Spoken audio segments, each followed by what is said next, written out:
So, guess what? Due to popular demand, we're rolling out episode number 5 of our hit series, Deadly Shootings, where good guy stops bad guy. You guys just can't seem to get enough of these thrilling stories. As always, a massive shout out and a heartfelt thanks to Heritage.com and the Daily Signal. They do an incredible job with their monthly compilations of defensive gun use stories. And let's not forget Amy Swear. She's absolutely amazing in what she does.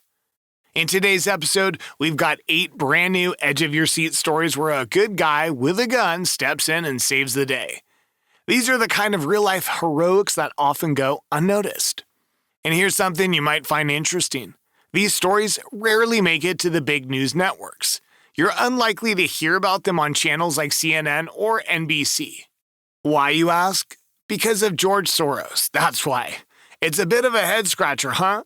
But it's worth noting that some of these stories might have been covered by your local news channels. So with all that said, let's jump right into these incredible stories and get the full scoop. July 3rd, Surprise, Arizona. So, in Surprise, Arizona, there was this tragic shooting at a party late Sunday night. The Surprise Police Department just filled in some of the details, and it's a real heartbreaker. The guy who started shooting first was 46-year-old Jason Hunt. He was at this party near Bell and Reams Road, just off the US 60, when suddenly things turned chaotic. Hunt, who was reportedly a U.S. Army sergeant and a recruiter, just opened fire.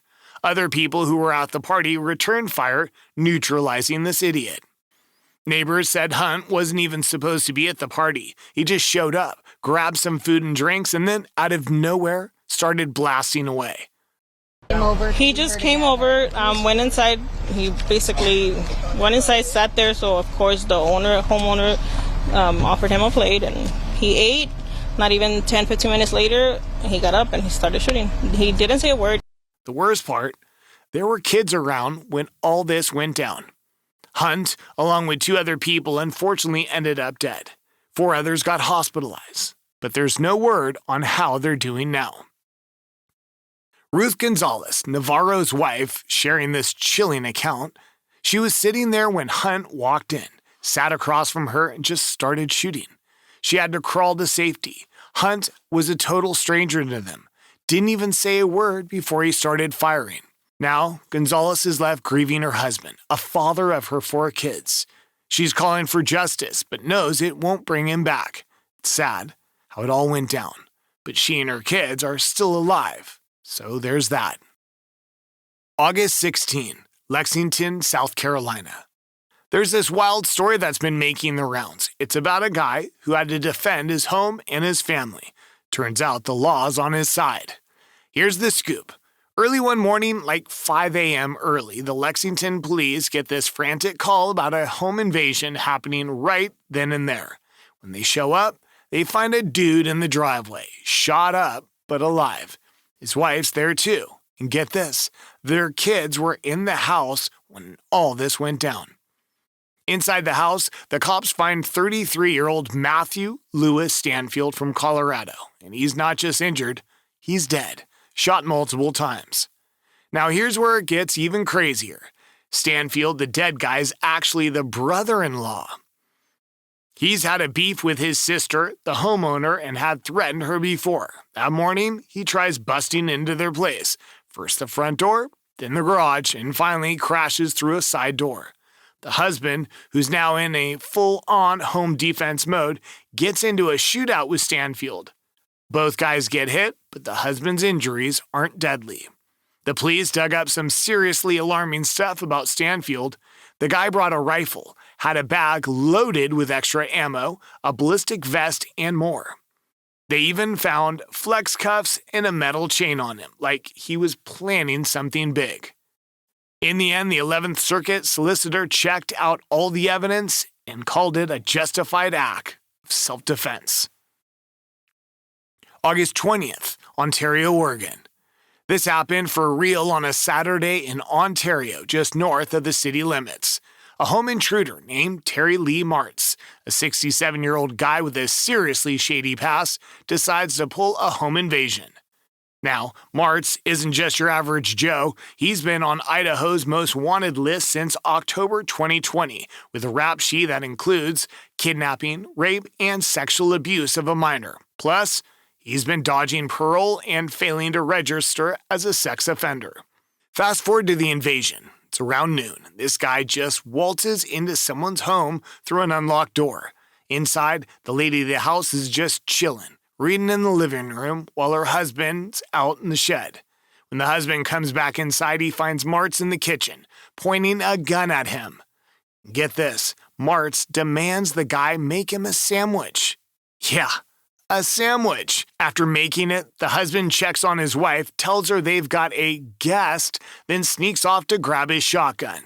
Things get real intense real fast. The two men end up wrestling with their guns, and during the scuffle, the shotgun goes off, hitting Martz right in the chest area. The homeowners manage to restrain and disarm him, and then call the cops. Paramedics come with the police, and Martz is carted off to the hospital, expected to survive his injuries. August 15th, Milwaukee. Man, you've got to hear about this intense situation that went down in Milwaukee. So this mom, just doing her everyday thing, taking a shower, when all of a sudden her kids, 12 and 14, start screaming from the living room. Without missing a beat, she dashes out of the shower, grabs her gun from the bedroom, and confronts this intruder in the hallway. Here's the wild part. Her two pit bulls were already on the guy, but he just wouldn't back down. So she did what she felt she had to do. Shot him multiple times, her neighbors calling her a hero for it. The mom described the guy as being in his late 30s and acting all kinds of crazy. The Milwaukee police haven't said much about him, just that they picked her up for questioning, but let her go a few hours later. They're keeping mum on the details, and the whole thing's headed to the district attorney's office. Now, the mom and her kids are pretty shaken up, understandably. They're planning to find a new place to live soon. Mental health and everything else that's taking place in the world. I mean, you better protect yourself, to be honest. Here's the kicker. The mom bought the gun a decade ago after finding some random guy snoozing under her son's bed. Creepy, right? She always hoped she'd never have to use it, but when push came to shove, she knew she could pull the trigger to protect her kids. August 22nd, Chicago. Early Monday morning, right before 6 a.m. in Chicago's Lawndale neighborhood, a 56-year-old guy finds himself in a real tight spot. He's just sitting in his car on West Arlington Street when suddenly this car with 3 teenagers pulls up. One of these teens hops out, points a gun at the guy, and demands his stuff. Talk about a rude awakening, right? But here's where it gets interesting. Our guy in the car isn't just any regular Joe. He's packing heat with an FOID and a concealed carry license. So what does he do? He doesn't just hand over his belongings. Nope. Instead, he pulls out his own gun.